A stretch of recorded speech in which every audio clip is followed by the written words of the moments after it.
Jovens, vamos dar início agora à nossa aula número 7 do módulo de internet e hoje a nossa aulinha vai ser sobre e-mail. A tecnologia ela muda muita coisa no nosso cotidiano, desde a gente trabalhando, a gente estudando, a gente mexendo nas nossas redes sociais. E a tecnologia ela torna as coisas mais dinâmicas, mais fáceis, mais rápidas. E assim, não é um exagero dizer que o e-mail ele foi um dos adventos mais importantes da internet. Até porque o e-mail ele foi criado antes da internet. Porque o e-mail, no caso, ele era uma carta informativa que aí você conseguia colocar dentro de um computador e a pessoa que vinha, ela conseguia pegar essa informação que já estava lá.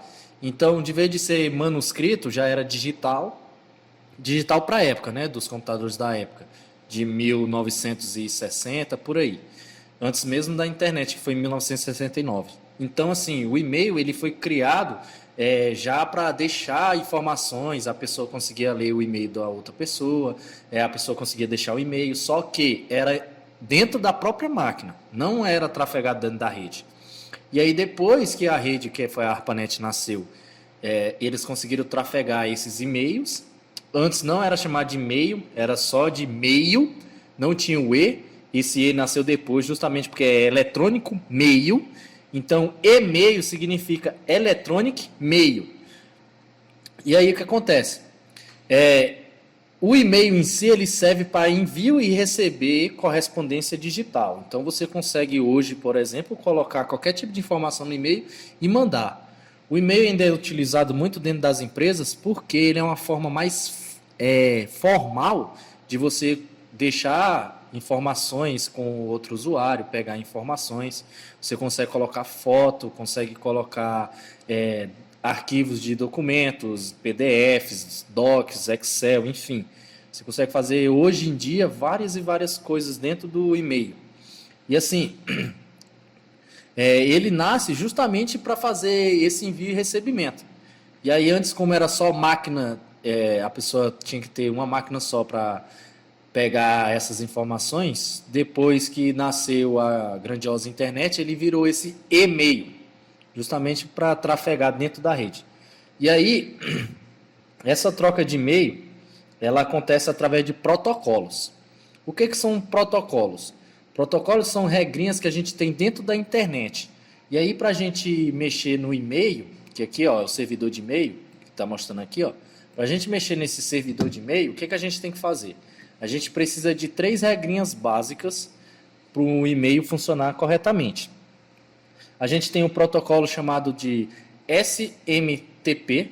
O que é o SMTP? O SMTP é o protocolo de transferência simples de e-mail. Então, é o Simple My Transfer Protocol. E aí, para que ele serve esse protocolo? É uma regrinha que você consegue enviar de um remetente para um destinatário. Então, na hora de trafegar na internet, a gente tem os protocolos de HTTPS, igual eu já passei para vocês, e o FTP, que é a transferência de arquivo. Fora esses dois, que é da internet, a gente tem o SMTP, que é próprio do e-mail. E aí, para você mandar esse e-mail, que são as informações que você tem de um usuário para o outro trafegando na rede, você precisa usar o protocolo SMTP. E aí você consegue enviar e receber informações. A gente tem o IMAP. O IMAP ele é o Internet Message Access. Esse access é de quê? É de acesso à mensagem dentro da internet. Ou seja, ele faz uma gerência dentro dos servidores de e-mail. Então, quando você recebe uma mensagem, ele vai para a caixa de entrada. Quando você envia, ele vai para a caixa de saída. Quando você recebe um e-mail que ele não está na sua lista, ele vai para o spam. Então, o que acontece? Esse IMAP é como se fosse um organizador. Uma pessoinha que trabalha no Correios, ela não separa as cartas, separa por setor para ir colocar na entrega. Pois é, o IMAP é isso, só que dentro da internet. Então, quando você manda aqui no SMTP, você manda uma mensagem para um destinatário. E aí essa mensagem vai trafegar, ela vai ser organizada dentro do e-mail da outra pessoa através do IMAP. Então, se você mandou de um Gmail para um Outlook, quem é que vai fazer essa gerência entre servidores? É o protocolo IMAP. Então, essa regrinha é justamente para ter acesso em vários servidores e vários computadores. E o último que a gente tem é o POP3, que é o Port Office Protocol, na versão 3. ele serve justamente para transferência de arquivos entre dispositivos. Então, se você manda de um celular para o computador, quem é o responsável dentro da internet por gerar isso é o protocolo POP3. E aí, se você mandar de um tablet para um notebook, do notebook para um celular, de celular para celular, quem é que vai fazer essa leitura vai ser o protocolo POP3. Então, ele serve para gerenciar e transferir conteúdo, fazer a transferência do conteúdo para diversos dispositivos. Então, assim, se você perceber, o HTTP, ele é de comunicação. Então, ele vai se comunicar com o e-mail, que é como se fosse aqui, ó. Esse HTTP é o servidor aqui, ó. Então, você está aqui no servidor, que é de e-mail. Aí, beleza. Aí, você vai mandar uma mensagem. Quando você vai mandar uma mensagem, você vem para cá, ó, para o SMTP. E aí, a partir daí, o que vai acontecer? O POP3, ele vai pegar e vai ver qual é os dispositivos, e aí ele vai entregar para o IMAP, e o IMAP vai organizar essas mensagens dentro do servidor do e-mail aqui, ó. Então, é um conjunto de regrinhas que trabalham juntos, justamente para fazer esse tráfego dentro da internet. E aí, o que acontece? O e-mail também, ele é como se fosse uma URL. Ele serve como um padrão para você colocar o usuário e o servidor. Porque aqui, ó, no caso, o usuário é a pessoa que está usando. Aqui no exemplo, ó, o fulano 23. Então, esse usuário aqui, ó, o que ele vai fazer? Ele vai se cadastrar dentro do servidor específico, e no nosso exemplo aqui é o Gmail. Então, ele se cadastrou. E esse arroba justamente é para isso, para dizer que esse fulano 23, ele pertence ao gmail.com. Então, o que acontece? Esse fulano, ele consegue usar o servidor de Gmail para mandar o correio eletrônico. E aí, quando ele se cadastra, ele vai ter o próprio usuário dele, que é o nome dele, como se fosse um domínio de site. E aí ele vai ter o servidor que vai fazer toda essa gerência de correspondência eletrônica. E hoje essa troca é feita através de vários servidores, não é só o Gmail. Tem vários servidores dentro da internet que a gente consegue usar para conseguir trafegar essas informações através de e-mail dentro da rede. O log dentro do e-mail ele é importantíssimo, porque o log ele serve para arquivar as informações essenciais e básicas que a gente tem quando a gente manda o e-mail. Então, quando a gente manda o e-mail, ele vai guardar, o log guarda, nos arquivos de texto, com todas as informações. Então, a gente pode ter o que lá nessas informações? A data, que foi o dia que você mandou, a hora que você mandou, ou recebeu também, isso aqui é tanto que você manda quando você recebe, quem foi que é o remetente, quem que você destinou naquele e-mail, tem os dados do servidor, igual eu falei para vocês, pode ser o Outlook, o Hotmail ou o Yahoo, não só o Gmail é um dos servidores de e-mail, e pode ser mensagem de erro, se a mensagem não foi entregue, se a mensagem está escrita errada, alguma coisa assim do tipo. Então, vai gerar um log de e-mail. Esse log aqui de e-mail, o que vai acontecer? Ele vai ficar guardadinho lá dentro do servidor, que aí se você precisar de alguma informação, eu mandei um e-mail, mas não chegou. O que pode ter acontecido? Pode ser que você errou o destinatário, aí vai estar lá escrito no log. Pode ser que a mensagem deu erro lá na hora de entregar, alguma coisa assim do tipo. Então, ele vai gerar esse logzinho aqui, que é justamente para deixar as informações guardadas no computador quando você fizer essa troca de e-mails. E aqui eu coloquei para vocês algumas falhas que podem acontecer. Essas 3 primeiras falhas aqui as que mais acontecem quando a gente manda ou recebe e-mail. A blacklist é quando o IP do servidor está na lista negra, ou seja, aquele servidor ele não é confiável.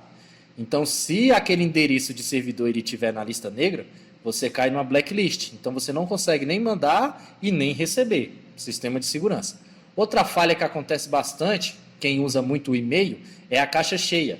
Que acontece o seguinte, o espaço lá no servidor ele vai ficar muito ocupado. E aí você não consegue nem mandar e nem enviar.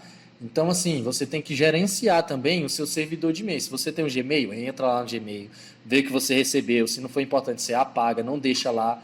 Deixa suas mensagens favoritas, as mensagens mais importantes, para justamente não acontecer a falha de caixa cheia. O outro que a gente tem é o usuário inválido. Esse usuário inválido acontece muito quando a pessoa está digitando com pressa ou está fazendo alguma coisa para o trabalho e aí tem que entregar rapidamente e aí ele erra na digitação e aí aquele usuário que é antes do arroba, ele pode ter escrito errado e aí a mensagem retorna, o e-mail retorna com a mensagenzinha escrita que o usuário está inválido. Esses outros aqui que eu vou mostrar para vocês podem acontecer, mas não tanta frequência como esses 3 primeiros aqui. O tamanho máximo. O tamanho máximo é o seguinte, é quando você vai mandar um arquivo em anexo, e aí aquele arquivo em anexo ele não tem um tamanho que suporta lá dentro do servidor. Então o que acontece? O seu arquivo, ele tem que ser mandado dentro do tamanho que o servidor está te deixando você mandar lá. Anexo não permitido. Isso aqui é sistema de segurança se tiver algum vírus dentro de algum arquivo malicioso. Então ele vai travar aquele arquivo, não vai deixar você enviar. E aí ele vai te falar assim, ó, aquele anexo ali ele não pode ser enviado ou não pode ser recebido. Você pode receber ele, mas não conseguir abrir. O timeout. O timeout aqui é quando demora muito responder ou receber a resposta. Então, se você manda um e-mail para um servidor tal e o servidor tal ele não te responde assim de forma rápida, ele vai cair num timeout. Então, ele vai dar falha. Domínio. O domínio é quando você ou escreve errado a parte depois do arroba, que é tipo gmail.com, se você escrever errado, ou se aquele servidor ele não existe. Se o servidor não existir, então vai dar um erro de domínio. A gente tem um ACL, que é como se fosse a má reputação, e aí o que acontece?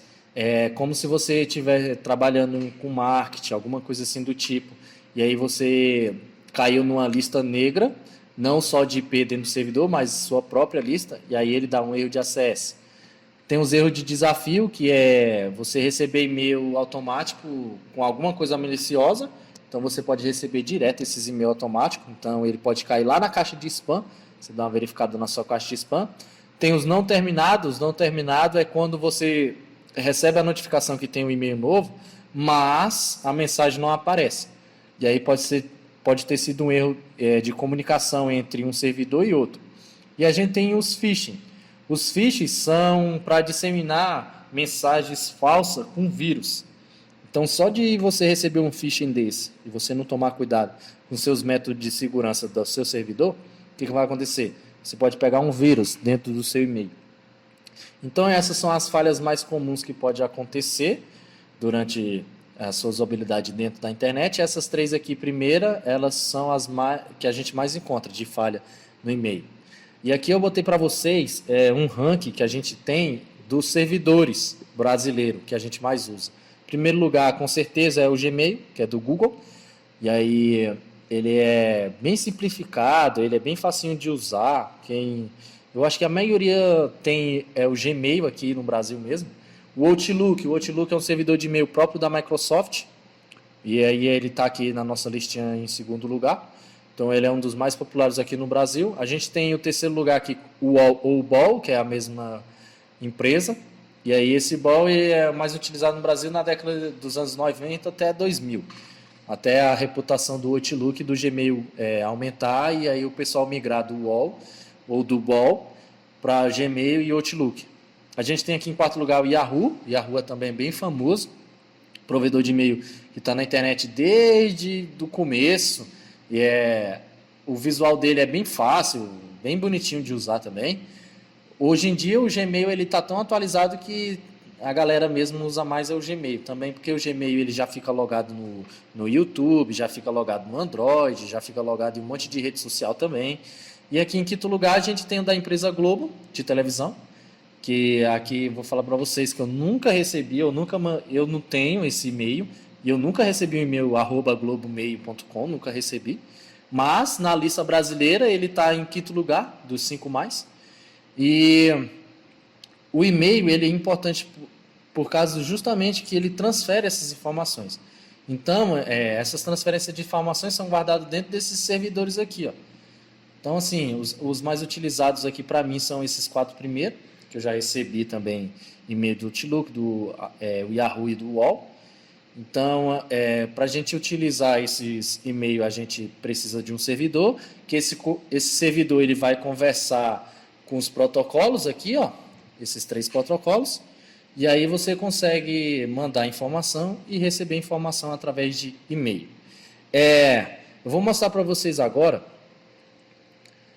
o Gmail, que muitos conhecem o Gmail, esse aqui é o Gmail. O que acontece? O Gmail aqui, ó, ele tem o de enviar uma nova mensagem. E qual vai ser o desafio da aula de hoje?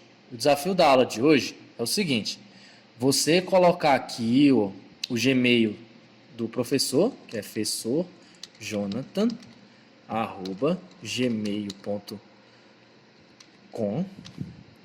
O assunto, no assunto você vai botar assim, ó, atividade 7. E aqui dentro você vai fazer um breve resumo das aulas de internet. E aí você vai fazer esse resumo aqui dentro dessa caixa.